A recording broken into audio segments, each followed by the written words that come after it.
Lu semua lagi dengan podcast Awal Minggu bareng gua Adriano Kalbi, dan kayaknya udah lama banget gue nggak ngobrol sama kalian. Meskipun gue tuh sebetulnya udah capek sih kita di kalender corona ini nih. Apalagi ya, kayak banyak sih kayak kejadian akhir-akhir ini. Ada pesepeda yang masuk tol. I don't understand kenapa pesepeda masuk tol tuh menurut gua kayak apa gitu, justifikasinya apa, pembelaannya apa, karena tol nanjak, nyari tanjakan atau apa sih gitu maksudnya. Sepeda lo seharga mobil jadi lo ngerasa boleh masuk tol gitu. Itu menurut gua salah satu kecelakaan, kalau emang salah satu insiden dimana yang kalau lo akan bilang sama korban, lo bilang selama ini kan lo nggak boleh ngatain korban ya. Nah lo kalau ngeliat kecelakaan kayak gini sih, ya syukurin sih, maksudnya mau gimana gitu, lo masuk tol dan emang nggak ada petugasnya, nggak ada yang apa, nggak ada yang ini gitu, nggak ada temennya satu yang bilang kita nih nggak boleh masuk tol tahu gitu. Apa emang segitu determinasinya terhadap goes-goesan ini sampai ayo bikin gue marah-marah aja. Kemarin juga lagi yang viral ospek online, Jesus. Menurut gua pada saat ospek udah jadi Zoom gitu, udahlah nyerah aja lah, nggak usah sok-sok membalikan tradisi ini gimana. Bentak-bentak di Zoom kan juga tergantung koneksi penerimanya ya. Kalau emang lagging juga nakutinnya di mana, you know? Gua nggak paham. Udahlah kita menyerah gitu. Banyak hal-hal yang emang lebih asik secara off air aja gitu, begitu online I don't know. Gue juga kemarin kan ya gue habis manggung di kampus tentang penerimaan mahasiswa baru. I don't know why. Dari sekian banyak komedian MLI mereka pilihnya om-om ini. Soalnya kan waktu gue kuliah kan mereka belum lahir ya. Gue tuh jadi berusaha menyamakan reference gitu, gimana caranya gue connect sama orang-orang ini gitu. Ada 2000 peserta Zoom yang gue nggak bisa dengar ketawanya. Akhirnya gue cuma fokus sama panitianya. Tapi emang gue ngelihat anak SD, SMP, SMA, school from home tuh kasihan banget. Tapi menurut gue paling kasihan tuh anak kuliah, karena momen yang dinanti kuliah itu kan kabur dari orang tua ya, maksudnya apa gunanya kuliah kalau nggak bisa kabur dari orang tua gitu. Itu adalah momen-momen lo merasakan sesuatu yang tadinya dilarang sama orang tua, ternyata pas lo cobain nggak apa-apa, biasa aja kan gitu. Kayak pacaran beda agama gitu, tinggal di kosan campur. Ini hal-hal yang nanti kalau corona nih kita nggak solve nih, ini akan jadi legenda aja gitu. Ini akan menjadi cerita yang cuma bisa dikasih tahu senior-seniornya gitu. Dulu tuh ada kosan campur gitu. Lo kalau main ke tempat yang berbeda jenis kelaminnya, lo tahu gitu, ngunci pintu sambil batuk ya kan. Masukin sendal ke dalam, ngunci pintu sambil batuk. Nyalain gitu kayak, terus nyalain apa lagu kenceng-kenceng. Ini semua trik-trik yang lo nggak akan ngalami lagi gitu. Dan lo I don't know gimana cara melestarikan ini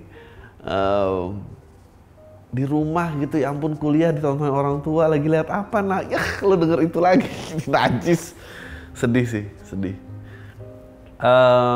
Ya pergi sama orang yang dilarang sama orang tua gitu. Kamu tuh jadi orang yang baik-baik kan pasti gitu kan. Oke deh, kalau lo nggak berani nyebrang pacaran beda agama, paling nggak orang tua lo suka nasihatin. Kalau dekat tuh dekat sama orang yang baik-baik aja, jangan yang nakal-nakal tuh jangan deketin. Tapi ntar lu gede kayak, kayaknya yang nakal nih menggiurkan juga gitu. Kayaknya bisa nih dibener-benerin gitu. Either dibenerin atau dimanfaatin. Oh kalau nakal bisa nih gitu.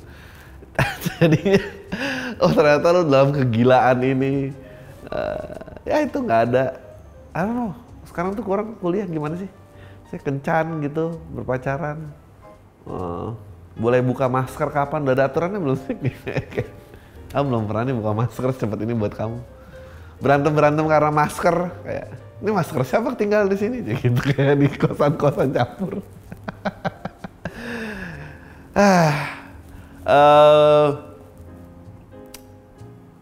Iya, yang menyenangkan kuliah tuh menurut gua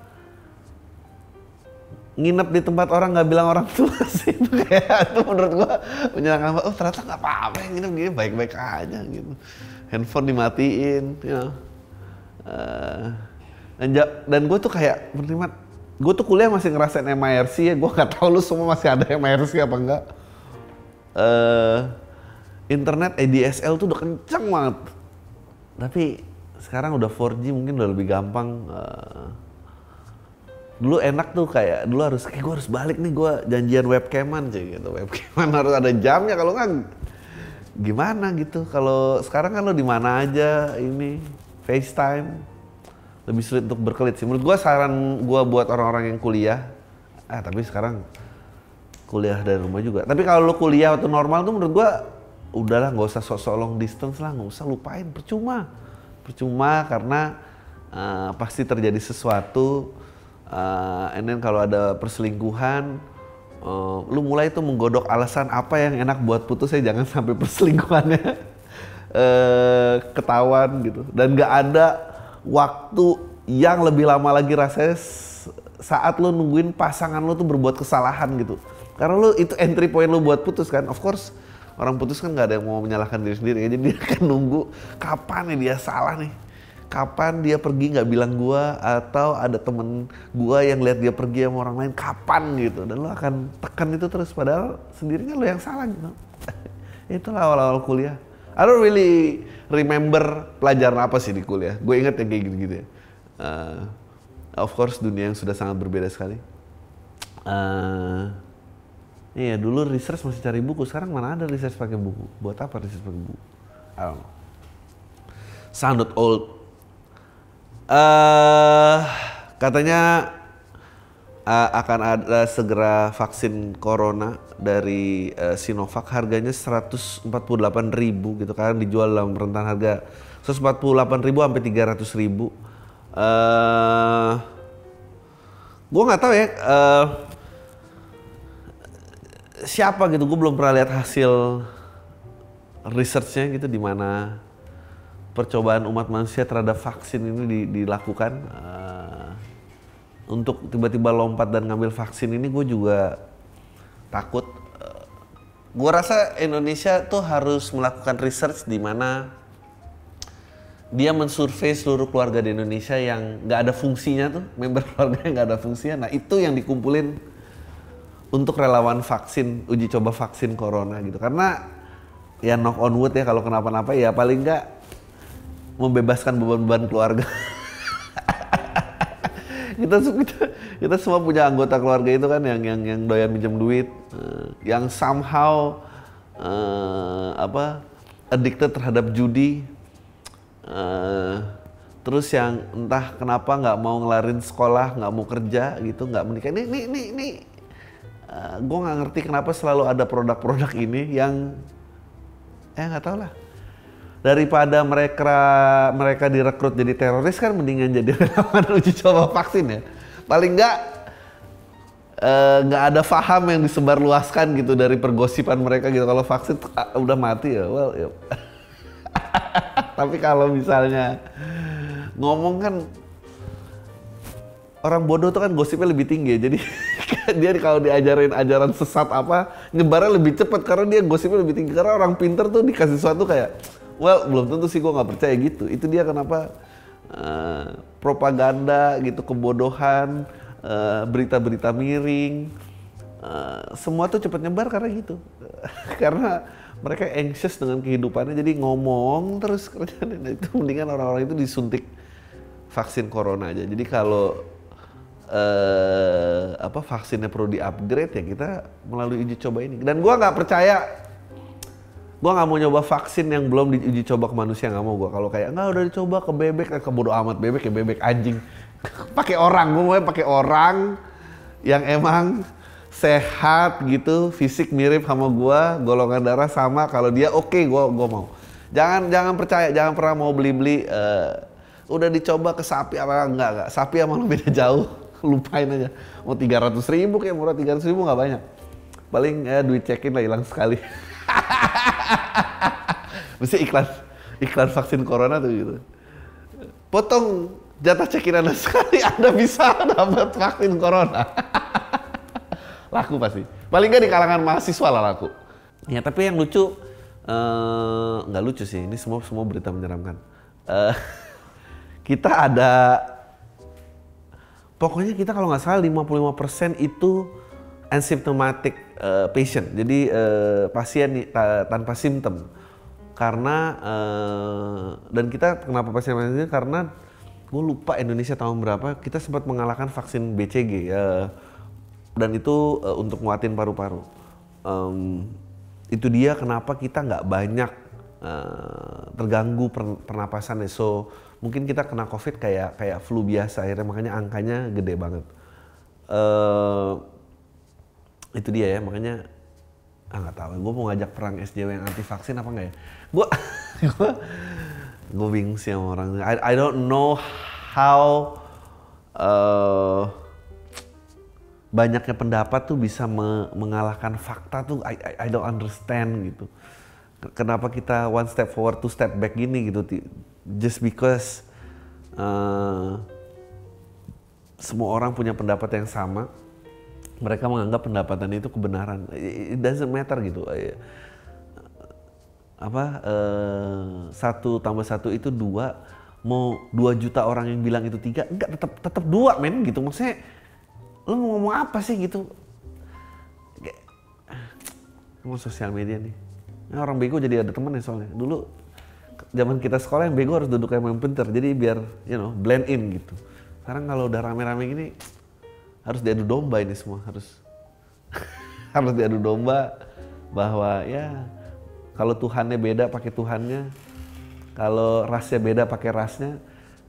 Karena orang harus ngerti bumi itu bulat dulu ya, baru ngerti persamaan hak. Jangan kebalik, jangan sok sama haknya dulu, nggak apa-apa gue rasis di tempat ini, nggak apa-apa, it's okay. Karena susah ngajarinnya men. Vaksin, gue juga bukan pro vaksin, semua vaksin keluar udah dibat, tapi ada vaksin yang penting, ada cuy. Kayak polio tuh penting gitu, campak tuh penting. Ini pasti akan diserang sih. And I don't, ya gitu lah. Susah gue. Dan ini corona, menurut gua gini, orang-orang yang anti vaksin ya, pada saat vaksin corona keluar dan terbukti, lu better hold your stance loh. Lu jangan pindah. Kalau lu pindah, lu harus IG live dan public apology bah. That would be a good thing, That would be a good thing untuk menyadarkan orang-orang itu. Kalau emang vaksinnya ketemu, terus semua vaksin, terus yang nggak mau vaksin, nggak. Kita harus bikin sekolah anak-anak anti vaksin, so we know orang tua mana dan lingkungan mana yang kita harus hindarin gitu. Dan itu di pulau yang terpisah aja gitu. 8 fraksi DPR sahkan Perpu Corona jadi undang-undang, cuy. Ini sampai tahun 2022, apapun tindakan dilakukan oleh pemerintah tidak bisa digugat secara pidana atau pidana apapun alasannya. Dan segala kritikan pemerintah sampai tahun 2022 bisa berujung penjara.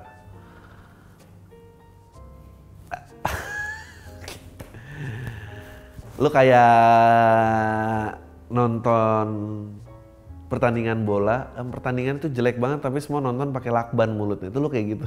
Nggak bisa ngapa-ngapain gitu.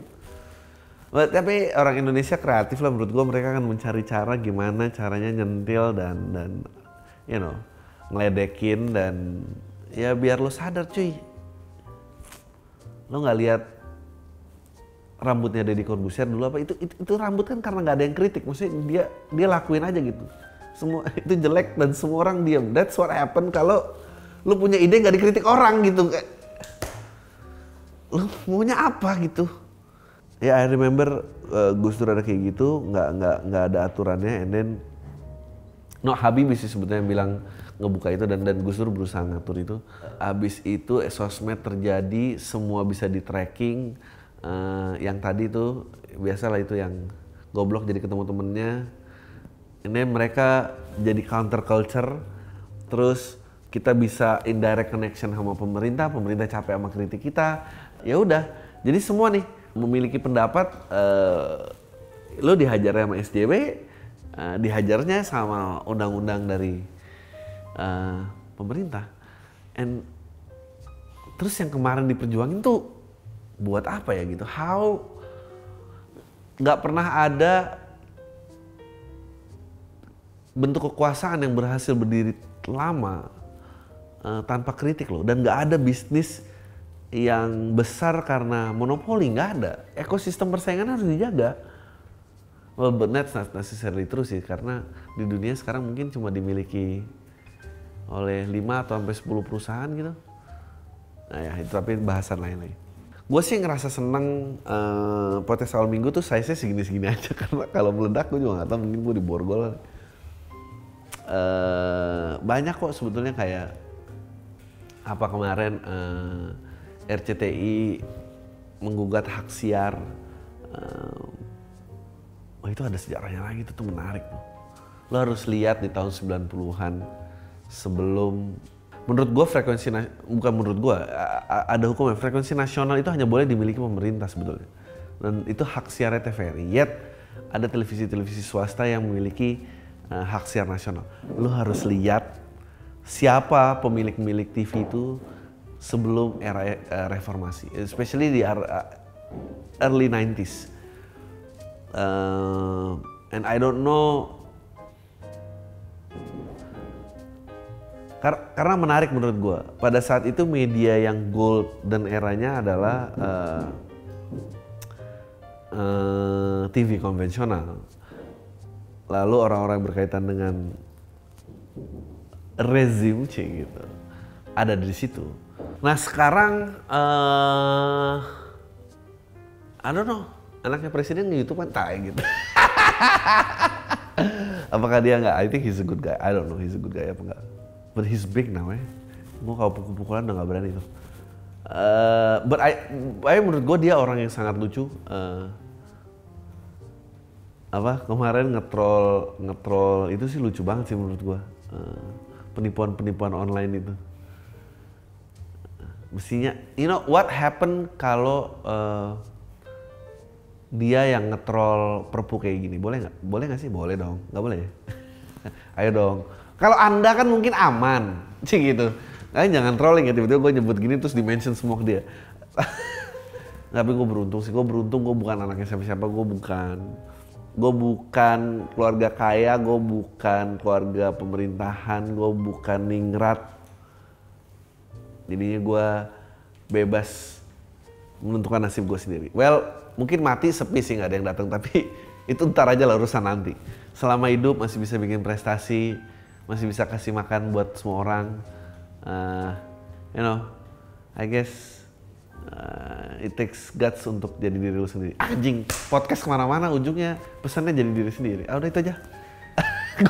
Gua akan baca questionnya abis yang ini. Oke.